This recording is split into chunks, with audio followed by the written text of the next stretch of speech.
एक बार की बात है। एक मजदूर साइकिल से अपने गांव की ओर जा रहा था। रास्ता बहुत सुनसान था। तभी उसे सामने से 3 लोग आते हुए दिखाई देते हैं। फिर जैसे ही वह 3 लोग उसके पास पहुंचते हैं, वह उसकी साइकिल को रोक लेते हैं। ओए, इधर चला, चल जल्दी से सारा माल निकाल, नहीं तो इस चाकू को तेरे पेट में घुसा दूंगा। नहीं नहीं भाई साहब, मैं अपने गांव जा रहा हूँ। ये मेरी पूरे साल की मेहनत की कमाई है। कृपा करके मुझे छोड़ दो, मुझे जाने दो भाई साहब, मुझे जाने दो।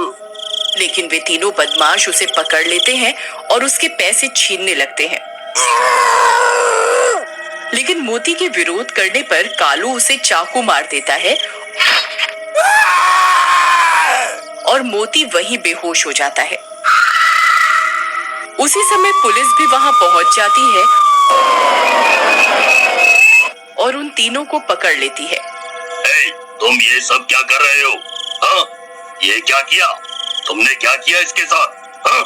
साहब, इसका तो बहुत खून बह रहा है, हमें पहले इसे हॉस्पिटल ले जाना होगा। फिर वो पुलिस वाले उन सभी को गाड़ी में बिठाकर हॉस्पिटल लेकर जाते हैं। हॉस्पिटल पहुंचते ही डॉक्टर मोती को मरा हुआ घोषित कर देते हैं और उसके पोस्टमार्टम के लिए उसे पोस्टमार्टम रूम में भेज देते हैं। पुलिस उन तीनों बदमाशों को भी अपने साथ वहीं ले जाती है। थानेदार साहब, पोस्टमार्टम वाले डॉक्टर को आने में कुछ वक्त लगेगा। जब तक आप बाहर इंतजार कर सकते हैं। चल भाई, हम बाहर इंतजार करते हैं। थानेदार साहब, इन बदमाशों का क्या करें? इन्हें यहीं मुर्दाघर में बंद कर देते हैं। जब डॉक्टर साहब आएंगे तो इन्हें बाहर निकाल लेंगे। अरे थानेदार साहब, आप ये कैसी बहकी बहकी बातें कर रहे हैं? हमें यहाँ इन मुर्दों के बीच में कहाँ छोड़ के जा रहे हैं? आप हमें पुलिस स्टेशन छोड़ आइए। चुपचाप वहाँ एक कोने में जाकर बैठ जाओ, नहीं तो तुम्हें भी इन मुर्दों के साथ लिटा दूंगा, समझे? हमें अपना नौकर समझा हुआ है क्या, तो तुम्हें स्पेशल थाने छोड़कर आए? हाँ? इतना बोलकर दोनों पुलिस वाले वहां से चले जाते हैं और मुर्दा घर का दरवाजा बाहर से बंद कर देते हैं। वहीं स्ट्रेचर पर मोती की लाश एक सफेद कपड़े से ढकी होती है।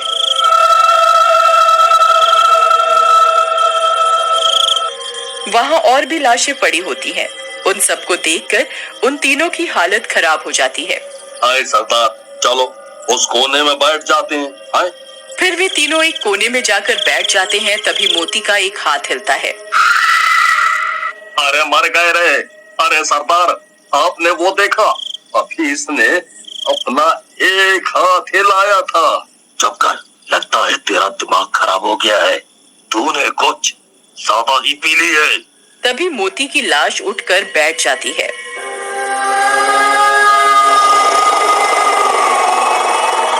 अरे मर गए रे! वो देखो सरदार, मैंने आपसे कहा था ना, अभी इसने अपना एक हाथ हिलाया था, अब तो ये कब्बक उठकर ही बैठ गया है। अरे भगवान, ये तो भूत बन गया, अब क्या होगा? फिर वे तीनों खुद के ऊपर एक चादर ओढ़ लेते हैं।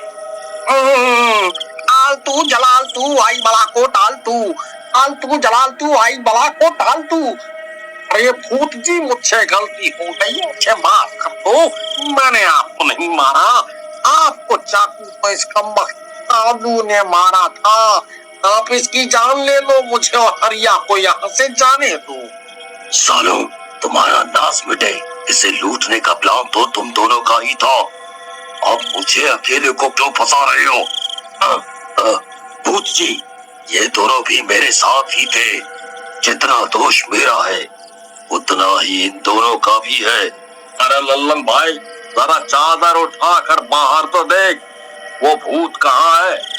फिर लल्लन चादर उठाकर देखता है तो वह मोती का भूत उन तीनों को ही घूर रहा होता है।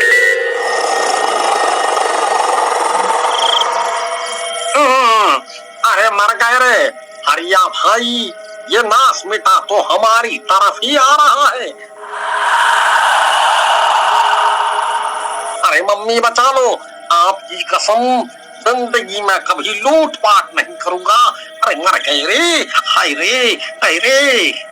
अरे अरे कौन है? कौन है? अरे अरे बचाओ, ये भूत तो मुझे खींच रहा है। रिया भाई मुझे बचाओ। हरिया भाई मरने दे इसे, भूत को इसी की तलाश है, इसी ने चाकू मारा था। अरे अरे कबक तो मुझे बचाओ, नहीं तो ये मुझे जिंदा ही खा जाएगा।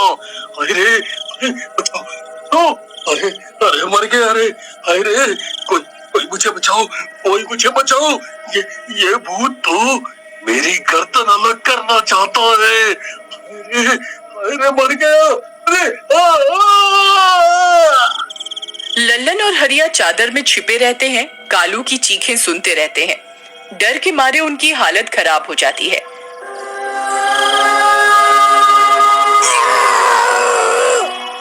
फिर वह भूत कालू की गर्दन को उसके धड़ से अलग कर देता है। एक का काम तो तमाम, अब तुम दोनों का क्या होगा? हे भगवान, हमारी रक्षा करो, मैं अभी मरना नहीं चाहता। तभी एकदम से शांति हो जाती है, सब जगह खामोशी छा जाती है। लल्लन भाई, ये एकदम से शांति कैसे हो गई? जरा बाहर झांक कर तो देख क्या हुआ। फिर जैसे ही लल्लन चादर उठाकर देखता है तो उसके होश उड़ जाते हैं। कालू की गर्दन नीचे फर्श पर पड़ी होती है और मोती का भूत स्ट्रेचर पर बैठकर कालू का हाथ खा रहा होता है।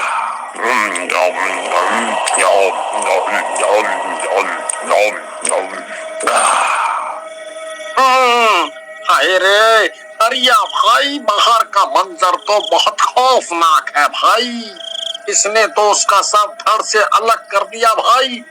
अब अगला नंबर हमारा है, अब क्या करें? फिर वह भूत चादर में अपना हाथ डालकर हरिया को खींचने की कोशिश करता है।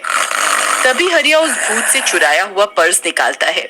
उसके पर्स में उसकी बीवी और बच्चे की फोटो लगी रहती है। फिर हरिया उस पर्स को भूत के हाथ में थमा देता है। भूत उस पर्स में अपनी बीवी बच्चे की फोटो देखकर भावुक हो जाता है और स्ट्रेचर पर बैठकर उस फोटो को देखता रहता है।